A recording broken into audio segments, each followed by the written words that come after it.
श्लोक संख्या 178। आहा, मधुप झंकृत मधुर माधवी मंडप में अनंग नवरंगिणी रस तरंगिणी श्री राधा अप्राकृत नवीन मदन सुख सुधा में श्री कृष्ण के साथ मिलित हुई। दोनों का कंदर्प द्वारा पीड़ित आंदोलित और सुर तरस में मत सौंदर्य बढ़ने लगा। गंगा सागर संगम। श्रीपाद अपनी स्फूर्ति में किंकरी के रूप में अभिसारिका अनुरागवती राधा की जय घोषणा करते हुए उनके पीछे पीछे चल रहे हैं। श्रीमती दिग्विदिक ज्ञान शून्य है। किंकरी उन्मादिनी को पथ दिखाते हुए चल रही है। एक मधुर माधवी मंडप में उत्कंठित श्याम सुंदर श्रीमती की प्रतीक्षा में बैठे हैं। उस मंडप की कैसी अपूर्व शोभा है। नवपल्लवित तरुलताओं में राशि राशि कुसुम फूटे हैं, जिन्होंने प्राण झकझोर देने वाले सौरभ से भृंग कुल को उन्माद से भर दिया है। पुष्पों के गुच्छे गुच्छे पर मधुलुब्ध भृंगों की सरस झंकार हो रही है। मत कोकिलों ने अपने सुमधुर कुहू कुहू रव से दिग्दिगंत मुखरित कर दिए। स्निग्ध, सुरभित और सुखद स्पर्श मलय पवन स्थावर जंगम के प्राणों में आनंद पुलक जगा रहा है। उसी आनंद में मत होकर मयूर अपने पंख फैलाए मधुर नृत्य कर रहे हैं और हिरण हिरनियां इधर उधर सुखपूर्वक विचरण कर रही हैं। विविध पक्षियों के कलकल कूजन से माधवी मंडप मुखरित है। इस अपूर्व नैसर्गिक शोभा के परिवेश में श्रीमती के विपुल उद्दीपन से नागर राज का मदन सिंधु उच्छ्वसित हो उठा है। अप्राकृत नवीन मदन कंदर्प रस से क्षुब्ध है। निष्ठुर मदन ने मलय पवन पुष्प सौरभ भृंगों की झंकार, कोकिलों के कुहू कुहू रव, मयूर नृत्य आदि सैनिकों को लेकर अति कोमल अंग असहाय व्रजराज नंदन को अपने पंचशर आघात से जर्जर कर डाला है। वो श्रीमती के विरह में नितांत अधीर होकर मदन से प्रार्थना कर रहे हैं, हे मदन, ये आम्र मुकुल का वाण हाथ में मत लेना। हाथ में लो भी तो अपने पुष्प धनुष से छोड़ना मत। तुम अनायास ही विश्व विजय करने में समर्थ हो। इस मूर्छित जन पर आघात कर क्या पौरुष वृद्धि होगी? ये तो वरन तुम जैसे महावीर के लिए निंदित कार्य होगा। तुम यदि ये पूछो मूर्छा का कारण क्या है, तो सुनो, बताता हूँ। मृग नैना यानी श्री राधा अब विरह के आधिक्य में राधा नाम उच्चारण नहीं कर पा रहे। मृग नैना के भ्रू धनु से छूटे कटाक्षवाणों से जर्जरित मेरा मन मूर्छित प्राय हो गया है। ये गीत गोविंदम से लिया गया है। श्री राधा विरह में आनंद घन विग्रह की ऐसी अवस्था है। वे कंदर्प क्रीड़ा से अतिशय क्षुब्ध होकर माधवी पुष्पों पर भ्रमरों की झंकार सुनकर अपने हाथों से कान ढक रहे। कंदर्प शर से जर्जरित नायक ने सहसा देखा कि स्वर्णिम आलोक से वृंदावन उद्भासित हो उठा है। नुपुर कांची आदि की ध्वनि सुनाई दे रही है। अनंग शर से जर्जरित मूर्छित प्राय नायक उस मृत संजीवनी सुधा सी स्वर्ण ज्योति को देखकर और करण सुखद नुपुर आदि की ध्वनि सुनकर उत्फुल्लित हो उठे। परम उत्कंठिता श्रीमती ने भी देखा कि माधवी मंडप श्यामल ज्योति से चमक उठा। अप्राकृत नवीन मदन सुख सुधा में रस सिंधु श्याम सुंदर के दर्शन कर श्री राधा और अनंग नवरंगिनी रस तरंगिनी राधिका के दर्शन कर श्याम परमानंद रस में विभोर हो गए। श्याम सिंधु के साथ तरंगिनी का मिलन हुआ। जैसे नदी के संगम से सागर उच्छ्वसित हो उठता है, वैसे ही सुर तरंगिनी राधा को वक्ष पर धारण कर कंदर्प रस की तरंग मालाओं से श्याम अमृत सिंधु उच्छलित है। दोनों ही अनंग रस में निमज्जित हैं। साधक राधा किंकरी का भाव हृदय में धारण कर युगल मिलन की इस माधुरी का आस्वादन करेंगे। विमल आत्मा साधक सिद्ध दे के अभिमान को लेकर इस युगल मिलन रूपी गंगा सागर संगम में अवगाहन कर युगल माधुरी के आस्वादन से धन्य होंगे। सुर तरस में मत इस नील पीत ज्योतिर्द्वय ने परस्पर के मिलन द्वारा निरअतिशय सौंदर्य माधुर्य को पुष्ट किया है और किंकरी के मन को, नेत्रों को परम आनंद रस में डुबोया है। इस माधुरी की कोई तुलना नहीं। मतलब ये है कि सारी जितनी मर्जी पढ़ लो, इसको पढ़ो, तथ्य एक ही है कि अपना स्वरूप जो है अपना मार्जन करो अपने चित्त को, तो हर वक्त उस सौंदर्य माधुर्य की लहरों का दर्शन कर सकते। इस प्राकृतिक देह में जब तक अभिनिवेश रहेगा तो होगा ही नहीं। तो पूर्ण स्वस्थ भी हो तो भी इसमें शक्ति नहीं है उसका अवलोकन करने से। बस इतना ही है कि यदि एक बार थोड़ा बहुत अपने स्वरूप का अभिमान हो जाए, पहले तो अभिमान होए, फिर उसका चिंतन करें और फिर थोड़ी सी उसकी झलक आ जाए, तो मतलब यह है कि काम चल रहा है। कि अति कठिन है सारा वक्त उसी चीज में रहना।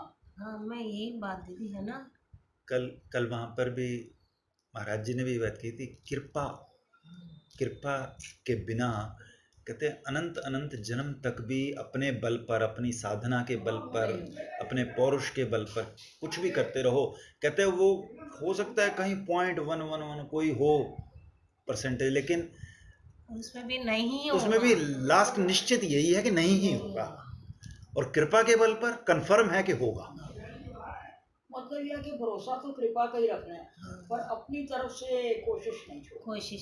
यानी जब हम हाथ ऊंचे कर दें जब कि भाई बस, तो ही थोड़ी बहुत।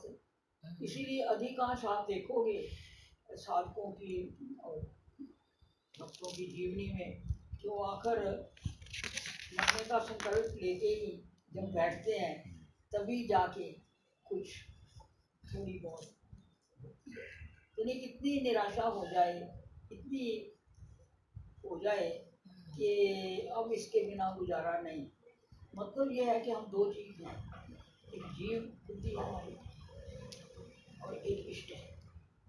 तो एक बहुत अच्छा सेंटेंस है इसका हरिओम शरण का, जब मैं था तब हरि नहीं, अब हरि है मैं नहीं, प्रेम गली अति सांकरी दो न समाई।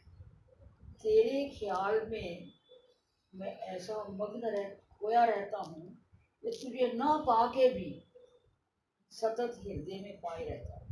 जो इधर मोक्ष कहना कि ये जो जीवन मुक्त पुरुष है वो सतत अपने हृदय में चिंतन करते रहते हैं। कहता ना पाके भी सतत तुम्हें अपने हृदय में पाए रहता हूँ।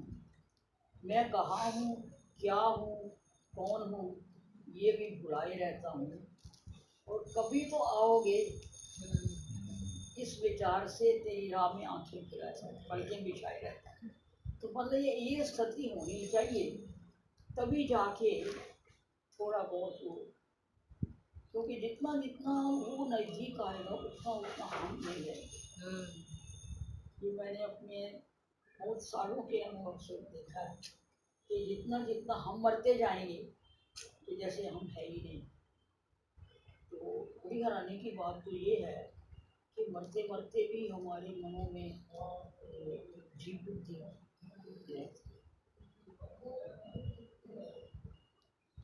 आशा रहती है कि जिनके बहुत बीमार है उनको आशा रहती है मैं ठीक हो जाऊंगा। हमारी एक सहेली राम प्यारी सीतानाथ कुमारनाथ की शिष्य है, तो 102 साल छोटी है, 85 की है। तो यहाँ फ्लैट भी बनाया हुआ है उसने सभी आया करती, तो उससे बनाया। तो मैंने कहा कि आप तो चुपचाप पड़ेगा, तो 2-3 बार गिर पड़ी, ऐसे सेवा कर रही थी तो 2-3 बार गिर पड़ी तो कहती मैंने अपने ठाकुर जी को उस भाई को दे दिया, तो हमारे घर में कोई करने वाला नहीं है, कोई करता नहीं। तो मैंने कहा कि अब तो हमें सरेंडर ही करना पड़ेगा जो भी कुछ है। तो कहती है फिर भी पता नहीं क्यों दीदी, जब वो उसको कुछ आवाज़ से आती है तो ऐसा जैसे लगता है बड़ी हार्ट पेन हो रही है। कहती जब होती है तो बस मुझे यही लगता है मैं ठीक हो जाऊँ, ठीक हो जाऊँ। जीव में एक ऐसी वो एक लालसा रहती है, आशा, एक आशा अंदर से बंधी रहती है। अगर आशा ये बंदी रहे कि आशा बंदा सम उत्कंठा, तो ठीक है। ठीक हाँ, है। अभी भी लेकिन आएंगे, आज भी आएंगे, रात गुजर गई आज भी नहीं आए, तो वो तो आशा ठीक है। ठीक है, लेकिन लेकिन ये आशा कि मैं ठीक हो जाऊंगा, अब क्या तुम 85 साल में हम लोग ठीक होंगे और भजन करेंगे। अब तो जो होना था हो गया, अब तो अपने को मिटाने की बात है कि हम है नहीं, बस। सही सलामत सब कुछ ठीक हो जाए, कि सही सलामत ऐसे जैसे अब तक चल गया ऐसे आगे भी देखो 2 दिन पहले मैंने बाबा से बात करी थी, मैंने कहा अकेले के लिए जा रहे हो सारी उम्र रह के साथ में 36 साल, तो कहते मैं अभी जा नहीं रहा। यानी दैट शोज के अभी जीने की, और उन्होंने साफ कहा है, इस उनकी लड़की भी थी, वैशाख वैशाख तो मैं हूँ, शायद कार्तिक में ही जाऊँ। इसका मतलब ये है कि हमारे मन में आखिरी दम तक, मतलब रोज देखती रहती हूँ। मैंने आज पंडित जी से बात करी, पंडित जी कहते हैं देखो दीदी आप स्वामी में हम नहीं रहते, इष्ट रहते हैं। जब सिर्फ हम नहीं रहेंगे वो रहेगा, तब समझो कि हमारा काम पूर्णता की तरफ जा रहा है। जिसको लगन है उसको कैसे ये सूझेगा मेरे ये खाना है, ये पहनना है, ये हाँ, करना है, सही ये बात। जाना है। बहुत बहुत बहुत सही बात, कैसे उसको ये सूझेगा? बहुत सही। जिसको दिन रात आंखें लगी हुई हैं कि कब आए कब आए। उसको तो ध्यान ही नहीं रहेगा, ना सोने का ना जागने का ना। आखिरी स्थिति आप देखो बहुत सारे संतों की, दास गोस्वामी की ही देखो, मुकंद की देखो, ये जो सुरमापुरी वाले कैसे पड़े हैं, दिन रात रो गए हैं, हे राजा कब तो हे मैं कब तुम्हारा भजन करूँगा। सारी उम्र भजन कर रहे हैं, फिर भी कह रहे हैं मैं कब तुम्हारा भजन करूँगा, मैं कब तुम्हारा भजन करूँगा। विषम परिस्थिति। चलो, आप ये कहती दीदी 85, मैं इनको आज ही कह रही थी, मैंने कहा मैं तो अपनी बात करती हूँ, इतनी उम्र हो गई अब कि अगर जाना भी पड़े ना तो बिल्कुल तैयार है, बच्चे बड़े हो गए, सब अपना कर सकते हैं, कोई दिक्कत ही नहीं है। हाँ, अब किसी के सहारे कभी किसी का काम नहीं हुआ है ना, तो कितना अच्छा अवसर होता है कि हाँ कि ठीक ठाक में कोई अगर चला जाता है कोशिश तो करनी अपनी फर्ज है, उधर लगन तो लगाए रखना है, पर बाकी तो सब ये कृपा साध्य है। हाँ, कृपा साधे। उनकी कृपा के बिना फाइनल स्थिति नहीं हो सकती। श्लोक संख्या 179। आहा, जिनकी रोमावली यमुना जैसी है, अधर ओष्ठों की प्रभा बंदूक पुष्प की सी है, जिनके सर्वांग में विकसित चंपक की कांति है, जिनकी नाभि सरसी जैसी है, वक्षोज स्तवक तुल्य हैं, सुंदर भुजाएं लताएं हैं, जिनके आभूषणों की ध्वनि ही भृंगों की झंकार है, वे ही वृंदाटवी तुल्य श्री राधा मधुपति श्री कृष्ण का चित्त हरण कर।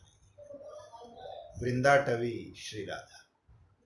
श्रीपाद की स्फूर्ति में विराम नहीं आया, उसी लीला की स्फुरण धारा प्रवाहित है।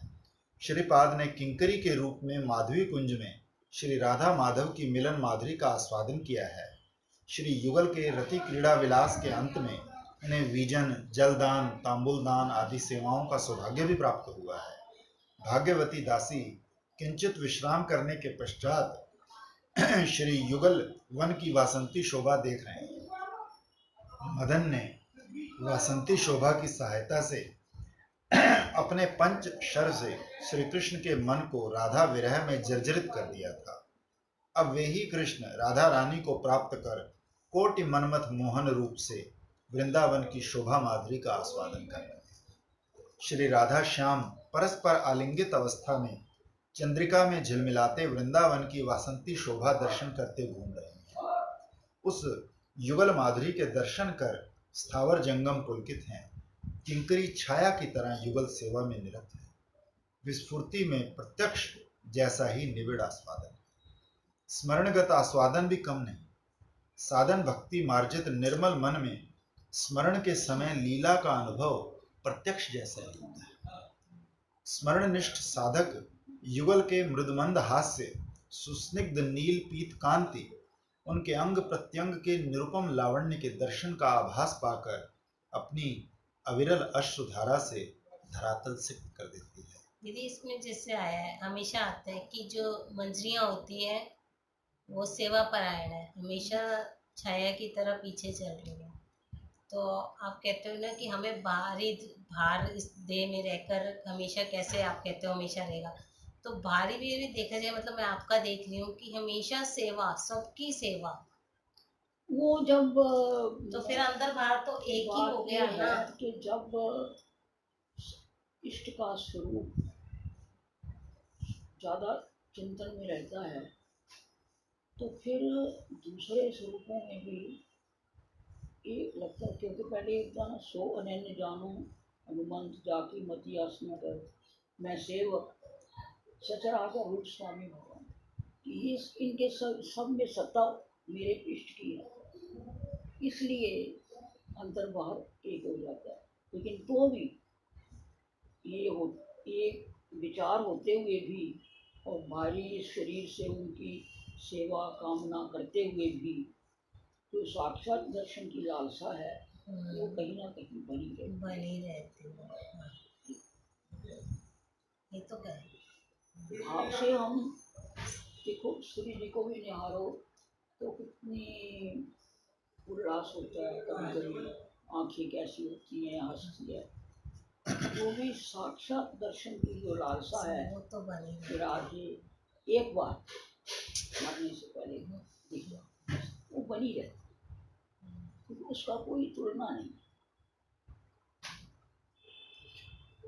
वो कभी युगल की कंठ ध्वनि तो कभी नुपुरों की ध्वनि को सुनने का आभास पाकर पुलकित हो उठता है, फिर कभी श्रीअंग की अप्राकृत सुगंध अनुभूति का आभास प्राप्त कर सिहर उठता है। सुगंध तो आती है बहुत बार। कभी प्रबल दैन्य से भर भर कर सोचता है, हाय उस मधुर युगल रूप के साक्षात दर्शन का सौभाग्य कब प्राप्त करूं। हर एक का यही अनुभव है कि जो साक्षात रूप का अनुभव है। मुकंद पाकिस्तान से आए और आके भजन कर रहे हैं, फिर जब खूब रो रहे हैं उनके, तब राधा रानी कहते हैं कि मुकंद को पाकिस्तान से यहाँ इसलिए लाए थे रो रो के मारने को, जाते क्यों नहीं, तो श्री जी आपकी आज्ञा नहीं हुई, चलो चलो, तो आके जा, तो अंधे हो गए थे रो रो के, और फिर सुरमा लगाया, सुरमा को मान गया।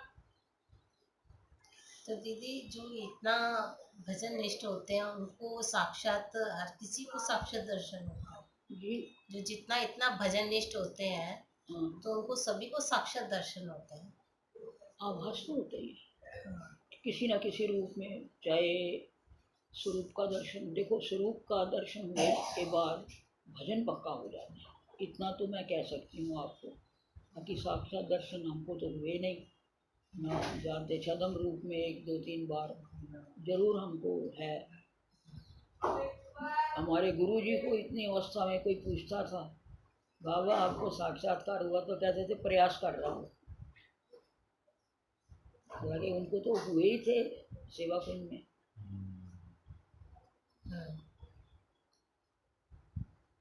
सबको ना भी हो तो आखिर में कुछ ना कुछ तो होता है। जैसे बाटी वाला एक ऐसा उसकी स्थिति हो गई थी, अनुष्ठान करते करते खूब रोना रोना रोना, तो कुछ ना कुछ आश्वासन तो श्री जी देती हैं, तो उनको एक सखी का उसको दर्शन हुआ, उसने कहा, श्री जी ने कहा वो तो मेरी है, इतना विवल क्यों हो रही है, बस इतना संबल जो है वो बहुत है जीने के लिए और भजन करने के लिए, फिर बाकी का सारी उम्र भजन करते हैं। हमारा को यही था, जो गुरु जी ने दिया है वो सत्य दिख जाए, तो फिर हम उसके संबल से भजन करते रहे, क्योंकि जब तक हमें वो नहीं हुआ हमने फैसला नहीं किया वृंदावन रहने। सब कहते फलाना मकान बिक रहा है, खरीद लो, ये हो रहा है, अभी हमारा फैसला ही नहीं है कि हमने वृंदावन रहना कि नहीं, क्योंकि हम अपनी साधना छोड़ के ये जो चालू किया तो इसकी सत्यता तो मालूम होनी चाहिए।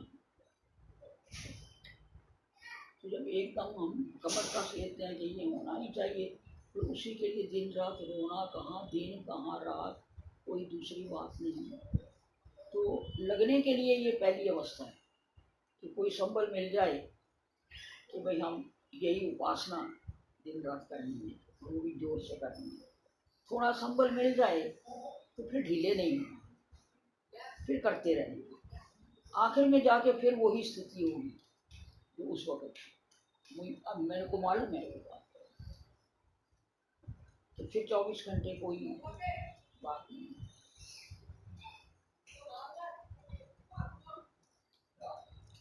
श्री युगल वन शोभा देखते देखते क्योंकि यमुना अंतगति सोमति तभी होगी, नहीं तो ये मन ऐसा पाजी है, ये कहीं ना कहीं पहुंच ही जाता।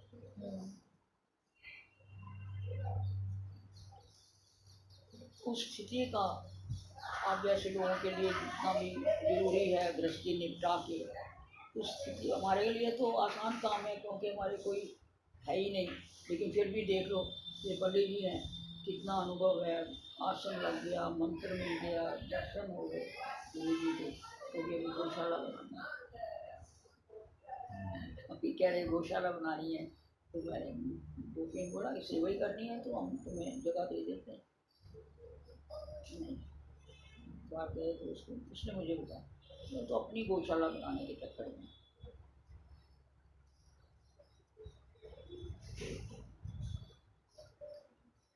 लगे हुए हैं। ठीक है, उसकी कृपा हो जाए तो, लेकिन इतना आसान काम नहीं। मैं तो नहीं किसी को कहूँगी कि आसान काम है, क्योंकि 50 साल से भोग रही हूँ इस बात को।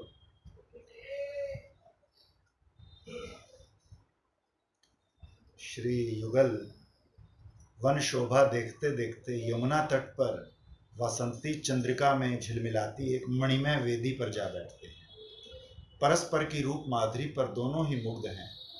किंकरी छाया की तरह बीजन आदि सेवाओं में रत श्री युगल विविध रसालाप के स्रोत में तैर रहे हैं। श्री कृष्ण कहते हैं, हे प्रिय, तुम मेरे निकट अन्यतम वृंदाटवी के रूप में शोभा पा रहे हो।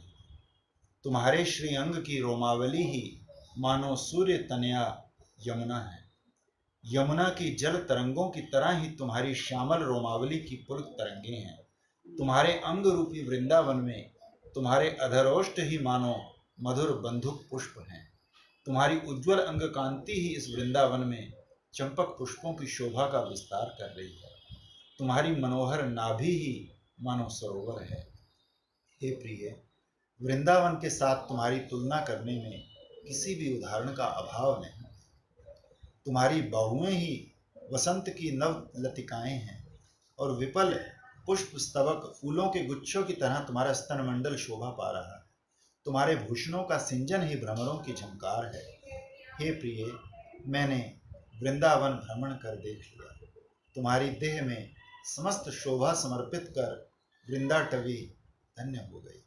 जैसे वृंदावन अपने अतुलनीय शोभा माधुर्य से मेरा मन हरण करता है, वैसे तुम भी अपने निरुपम अंग माधुर्य से मेरा मन हरण किया करती हो। महाभाववती ब्रज सुंदरियां अपने प्रेम के अनुरूप श्री कृष्ण का मन हरण भले ही करती हैं, किंतु इस विषय में श्री राधा अतुलनीय है।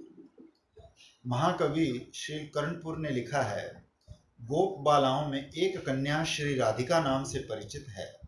वो समस्त रमणियों की शिरोभूषण रत्नमाला जैसी है।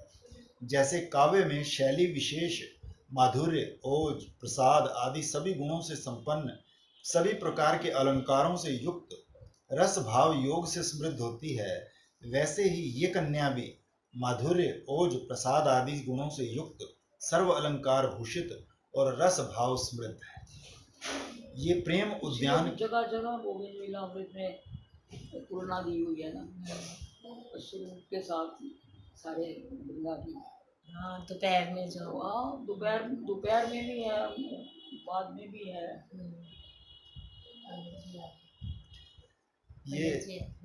ये प्रेम उद्यान की स्वर्ण केतकी माधुर्य जलधर गुणों से युक्त, सर्व अलंकार भूषित तथा रस भाव समृद्ध है। ये आनंद रूपी चंद्रमा की ज्योत्सना, कंदर्प की भुजाओं की दर्पराजी, लावण्य सिंधु की सार संपदा, वसंत के गर्व की हास्य शोभा, कला समूह की आकर भूमि और सभी प्रकार के गुण रत्नों की मणि खनी की तरह विराज रही। किंकरी का चित्त श्री कृष्ण द्वारा वर्णनीय वृंदाटवी रूपी श्री राधा के माधुर्य रस में मग्न है। तभी तो बार बार है ना गोविंद लीलामृत में कि सारी शोभा जो है तुम्हारे तुमने अंग ने हरण कर ली हुई है। तो फिर वो विचरण करते हैं तो कहते हैं कि उल्टा हो गया है। अब श्री युगल एक निकटवर्ती कुंज में प्रविष्ट हुए। किंकरी द्वारा रचित मृदुल पल्लव शैया पर लेटकर विलास रस में डूब गए। किंकरी ने विजन पाद संवहन आदि सेवाओं का सौभाग्य प्राप्त किया। देखते देखते श्री युगल निद्रित हो गए। भाग्यवती दासी श्री युगल की माधुरी रस में मग्न होकर उनके श्री चरण प्रांत में ही सो गई। श्लोक संख्या 180। सवेरे जब वो घर जाते हैं सो जाते हैं ना, तो मैं भी साथ ही सो जाती हूँ। मैं भी तो सोचती 1 घंटा निकल जाता है कई बार, तो पता नहीं लगता कहाँ गए। मैं कह रही बाप रे। प्रातः सम्मार्जन के लिए निकुंज मंदिर में प्रविष्ट होकर देखूंगी कि श्री राधा माधव की विचित्र सूरत के आरंभ में पल्लव आदि से रचित शैया अस्त व्यस्त हो गई आपका है। ज्यादा तादाद में हो गए ना, इसीलिए आप सो जाते हो उनके साथ। पता नहीं क्या। और क्या है, तू सोने चलो अरे हम भी तो सो फिर जाएगा। 10-20 माला रह जाती है, और फिर तो फटाफट माला क्या दीजिए, फिर फटाफट करनी पड़ती है। तादाद में हो गए, माला क्या करें। निकुंज मंदिर में प्रविष्ट होकर देखूंगी कि श्री राधा माधव की विचित्र सूरत के आरंभ में पल्लव आदि से रचित शैया अस्त व्यस्त हो गई है और उसमें श्री युगल का अंगराग लगा है। मैं उस अंगराग से अपनी देह को कब विभूषित करूंगी। सवेरे उठ के वो मंजूर वाली उठा के वो देती है ना, सब पुष्पों के ऊपर चंदन लगा हुआ सब और बांटती है। वहां टूटी गिरी पुष्पमाला को बार बार जोड़कर कब पहनूंगी। निकुंज का मधुर निर्माल्य। निशांत ली श्रीपाद किंकरी रूप में निकुंज में श्री राधा माधव की विविध परिचर्या का सौभाग्य प्राप्त कर श्री चरण संवाहन करते करते रस आलस निद्रित श्री युगल के श्री चरण प्रांत में ही सो गए। निशांत काल हुआ। मधुर वृंदावन निकुंज की कैसी शोभा बनी। सेवा के अभ्यासवश किंकरियां जग कर विविध परिचर्या में निरत हो गई हैं। कोई स्वर्ण झारी में सुवासित जल, कोई मनोहर माल्य, कोई मधुर पेय तांबुल, इस प्रकार सेवा की सभी वस्तुओं यथास्थान सुसज्जित कर रख रही हैं। श्रीपाद ने भी किंकरी रूप में अपनी अभिलषित सेवा में आत्मनियोग किया है।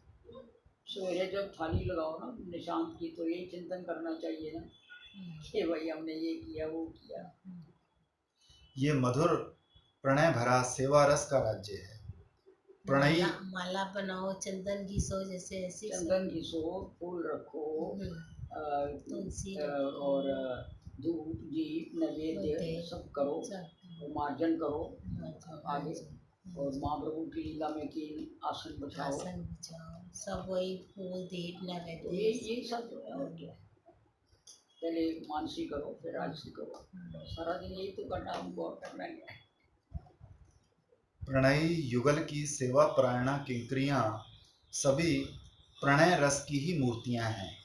सेवा के सभी उपचार भी प्रणय में हैं।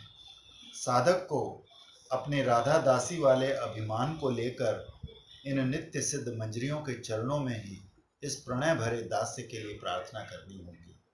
श्रीमद् रघुनाथ दास गोस्वामी पाद ने प्रार्थना की है, इसमें है ना अभीष्ट सूचन स्तव। है इसमें। हे सखी रूप मंजरी, मेरे हृदय में सतत प्रकाशमान श्री राधा माधव अति प्रयास से कुंज में मिलित हुए हैं। तुम तांबुल प्रदान करने के समय मुझे किंकरी रूप में उनके चरणों में समर्पित करो। समर्पण की ये भंगिमा श्री ठाकुर महाशय की प्रार्थना में भी व्यक्त हुई। कैसी मधुर अभिलाषा है। यदि साधक इस जन्म में सब भूलकर इस अभिलाषा परिमल से अपने चित्त को सुवर्सित कर सके, तब भी चरम लाभ। शयन में स्वप्न में जिसके अंतर में यह अभिलाषा जगती है वो परम भाग्यवान है। स्वप्न में शयन में कहीं भी ये अभिलाषा जगती है तो परम भाग्यवान है। यानी कि अपना हमेशा स्वरूप का ध्यान रखते हैं, बस यही सोचो कब मिलेंगे। सारा मतलब प्रार्थना करते रहना चाहिए हर लीला में ये यहाँ एक वो है ना विशाखानंदन स्तोत्र, उसमें हाँ, तो यही तो है, पढ़ा। पूरी की पूरी लीला दी हुई है और उसमें सब ये आखिर में प्रार्थना है, कब होगा, कब कब होगा। सखी मंजरियां कुंज रंध्रों पर नेत्र रखकर युगल माधुरी के आस्वादन में मग्न है। मानो विश्व की समस्त सौंदर्य राशि दो देह यष्टियों के रूप में कुसुम शैया पर विराजित है। वस्त्र भूषण आदि शिथिल और अस्त व्यस्त हैं। श्री अंगों से पीत श्याम द्युतियां निकल रही हैं, जिन्होंने मणि प्रदीपों को नील कमल, कौरक कली और चंपक कलिकावत बना दिया। सखी मंजरियां अपने नयन चषकों से उसी सौंदर्य अमृत राशि का आस्वादन कर रही हैं। सखी मंजरियां युगल की रूप माधुरी का वर्णन करते हुए निर्निमेष नेत्रों से युगल छवि दर्शन कर रही हैं और रस सागर में तैर रही हैं। श्री युगल शैया पर उठकर बैठे तो किंकरियां जल दान, बीजन, समुधर मधुर पेय, तांबुल आदि से परिचर्या करने लगी। जब श्री युगल क्रीड़ा शैया त्याग कर वस्त्र भूषण व्यवस्थित कर चबूतरे पर रत्नासन पर जा बैठे तो इसी समय सखियां वस्त्र से अपने वदन ढके हंसते हंसते वहां आई। परिहास रस की शत शत तरंगें दौड़ने लगी। किंकरी के रूप में हमारे श्रीपाद कुंज ग्रह मार्जन करते करते उस रसालाप को सुनकर सुख सरोवर में तैर रहे हैं। किंकरी देख रही है उसकी बनाई नव पल्लवों की शैया श्री युगल के निविड़ रतिरण के भार को सहन न कर सकने के कारण अस्त व्यस्त और शिथिल हो गई। प्रस्तर का अर्थ है पल्लव शैया। उस शैया पर विलास के समय स्खलित श्री युगल का अंगराग लगा है। किंकरी उस स्खलित अंगराग से अपना अंग भूषित कर रही है। फिर मधुर युगल का मधुर रस भावित निर्माल्य किंकरी की देह कुछ स्मरण के फलस्वरूप पुलकित हो रही है। श्री युगल की पुष्पमालाएं रति रण में छिन्न होकर इधर उधर बिखरी हैं। किंकरी उन्हीं माल्य खंडों को बार बार गठबंधन कर अपने कंठ में धारण कर रही। पुष्पमालाएं खंड खंड होकर पृथ्वी पर गिरी पड़ी हैं। इसी बात का पता चलता है बार बार के ग्रंथि बंधन से। इससे मदन समर की अतिशयता की सूचना मिलती है। उस रस निर्माल्य को पाकर किंकरी के आनंद की सीमा नहीं रही। सहसा स्फूर्ति में विराम आ गया। श्रीपाद साधक आवेश में आरती से भरकर पुनः उसी सौभाग्य को प्राप्त करने के लिए अभीष्ट के चरणों में प्रार्थना करते हैं। श्लोक संख्या 181। आपको कितने बजे जाना? ये पढ़ लेते हैं, ये वाला कंप्लीट ये पढ़ लेते हैं। 4:45 शुरू होती है, 5:30 होता है, थोड़ा टाइम लगेगा। ऐसे 5 ये वाला पूरा कर। मेरी प्रिय स्वामिनी श्री राधा प्रिय विरह में व्याकुल होकर कभी तो अपने ग्रह सुख को प्रिय के यशगान से भरी श्लोकावली सिखाती है, कभी एकांत में बैठकर सुंदर गुंजाहार और मयूर पुच्छों का मुकुट तैयार करती है, फिर कभी प्रीतम की मूर्ति अंकित कर उसे आलिंगन कर उस पर अपने कुचों का मर्दन करती है। वे इस प्रकार दिन यापन करती है। विरहिणी श्री राधा की चेष्टाएं। श्रीपाद ने पिछले श्लोक में अपनी स्फूर्ति में निशांत लीला का माधुर्य आस्वादन किया था। उस आस्वादन के माध्यम से वो श्री युगल के रतिरस आवेश में स्खलित अंगराग और छिन्न पुष्पमाल्य रूपी मधुर निर्माल्य पाकर धन्य हुए थे। स्फूर्ति में विराम आने पर बड़ी आरती के साथ उन्होंने वैसा सौभाग्य पाने के लिए प्रार्थना की। देखते ही देखते स्फूर्ति पुनः प्राप्त हुई। अपराह्न काल है। श्रीपाद किंकरी के रूप में जावट में श्री राधा परिचर्या में लगे हैं। श्री राधा कृष्ण के विरह में अतिशय कातर है। सखियां धैर्य दिला रही हैं। हे राधे, इतनी व्याकुल मत हो। ब्रजराज नंदन अभी इसी रास्ते उत्तर गोष्ठ में आएंगे अभी क्यों और है ना, तुम्हारे विरह तापित प्राणों को सुशीतल करेंगे। थोड़ा सा धैर्य रखो। किंतु हाय, उन वेदना जर्जरित प्राणों में सांत्वना का मार्ग कहाँ? वो कृष्ण विरह में एक एक क्षण को कोटि युगों सा अनुभव कर रही है। व्याकुल होकर सखियों से पूछती है, हे सुमुखी, ये दीर्घतर दिन वृथा ही जाएगा? जिस समय ब्रजेंद्र नंदन अपनी गोधुली मंडित कुंतलों और सुस्मृत वदन से यहाँ आकर मेरे तापित नेत्रों की आरती नष्ट करेंगे, वो परम मंगलमय अपराह्न काल वास्तव में आएगा? इस पर सखियां उन्हें आस्वादन देती हैं, हे राधे, तुम्हारा वो परम अभिषिप्त काल अभी समुपस्थित होगा, थोड़ा धैर्य धारण करो। ये सुनकर अपने विरह तापित प्राणों में किंचित शीतलता के संचार की आशा से विरहिणी राधा किस प्रकार समय बिताती है, इसी को एक मधुर छवि इस श्लोक में अंकित हुई है। वो कभी तो अपने गृह पालित शुकों को पाठ पढ़ाती है। जिन श्लोकों में परम प्रीतम श्री कृष्ण की विमल यशोगाथा वर्णित है, उन्हीं की बार बार आवृत्ति कर शुकों से दोहराती है। इससे विरहिणी के विपुल प्रिय विरह अग्नि में धधकते प्राणों में किंचित शीतलता का संचार होता है। श्लोक में इस बात का तात्पर्य है कि विरह के विषम दिनों में प्रीतम के गुण लीला आदि का श्रवण कीर्तन ही विरहिणी की प्राण रक्षा का एकमात्र उपाय है। सखियां, हम लोगों को भी जब विरह हो जाए तो पाठ करना, नाम करना, कीर्तन करना, इसीलिए आखिर में हमारा ये था ना, पुजारी राधा माधव का पुजारी, जिसने निःशुल्क सेवा बोल सालों तक किया। बोल। फिर वो इधर ये कालीजे में रहता। कौन? तो जो आखिर में किसी ने कहा कि भागवत लिखवा देंगे, उसने का नाम रखा, तो 24 घंटे उसके आसपास सारे नाम होता। सखियां श्री राधा की विरह पीड़ा देखकर कातर हैं, पर उन्हें एकाएक ये नहीं सूझ पड़ता कि श्री कृष्ण कथा सुनाकर विरहिणी की प्राण रक्षा करनी है। इसलिए श्रीमती स्वयं अपने शुकों को श्री कृष्ण के गुणानुवाद पूर्ण श्लोक पढ़ाकर उनके श्रवण कीर्तन से अपनी प्राण रक्षा कर रही है। भ्रमर गीता में वर्णित है, श्री राधा अपार माथुर विरह में किसी भ्रमर को कृष्ण द्वारा प्रेरित दूत समझ बैठती है और निर्वेद संचारी भाव के उदित होने के कारण मान भंगिमा के साथ श्री कृष्ण के दोषों को बखान करने के बहाने विविध प्रकार कृष्ण कथा कीर्तन करने लगती है। भ्रमर का स्वाभाविक गुंजन सुनकर प्रेममयी कल्पना करती है कि ये कह रहा है, हे ठाकुरानी, यदि मेरे प्रभु में इतने दोष हैं तो आप उस दोषी व्यक्ति की बात क्यों कहती जा रही हैं? छोड़ा नहीं जाता। जो दोषी का दोष कीर्तन करता है वो क्या बड़ा भला मानुष होता है? इसका उत्तर देती हैं कि अरे, यद्यपि उस श्यामल मात्र से मित्रता करने की मुझे कोई आवश्यकता नहीं, पर लेकिन उसकी कथा ऐसी है जो छोड़ ही नहीं जा सकती। तथापि मैं उसकी कथा रूपी संपत्ति का त्याग करने में असमर्थ।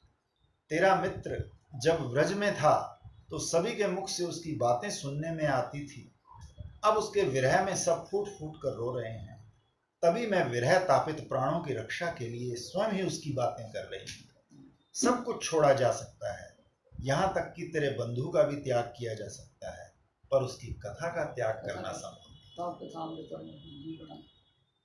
इस दुरंत विरह में उसकी कथा का अवलंबन लेकर ही जीवित हूँ। एक मुहूर्त के लिए भी कथा में विराम आ गया तो इस देह में प्राण नहीं रहेगा। श्रीमती ग्रह शुकों को कृष्ण गुणांकित श्लोक पढ़ाती जा रही थी कि सहसा उनमें भावांतर हुआ।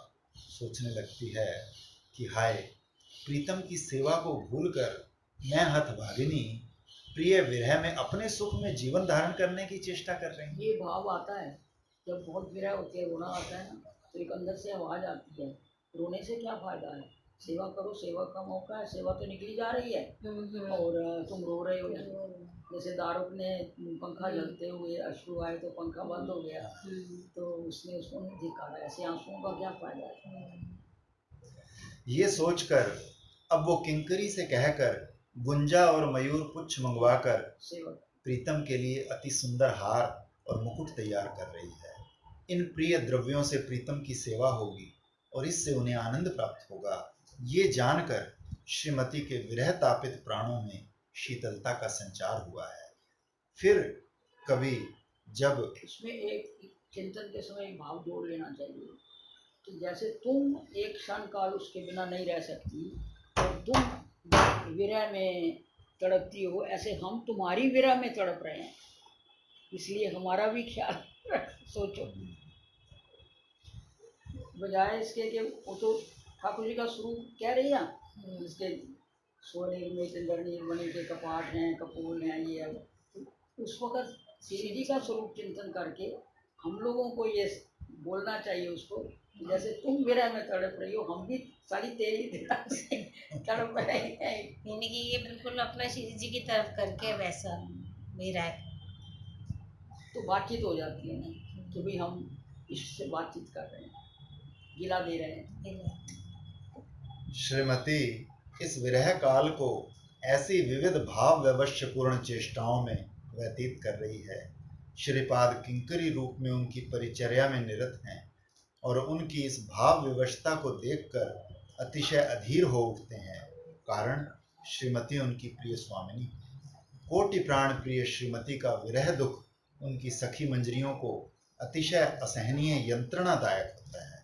मध्यान्ह लीला के अंत में सूर्य पूजा के पश्चात श्रीमती घर लौटती हैं, तब कृष्ण विरह में उनकी ये दशा देखकर सखियों की जो अवस्था होती है उसका वर्णन गोविंद लीलामृत में किया गया है कि शुभ्र श्री राधा का जो तन रूपी स्वर्ण घट कृष्ण लीलामृत रूपी सुस्निग्ध दुग्ध से परिपूर्ण होकर सखियों के नेत्रों को आनंद प्रदान कर रहा था, वही तन घट वही अब ज्वाला प्रदान कर रहा है।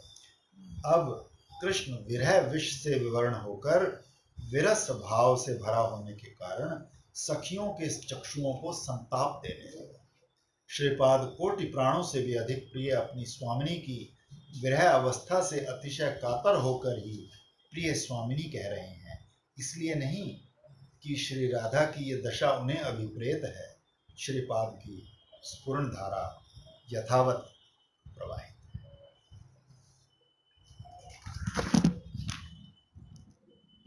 इस पूर्ति में विराम।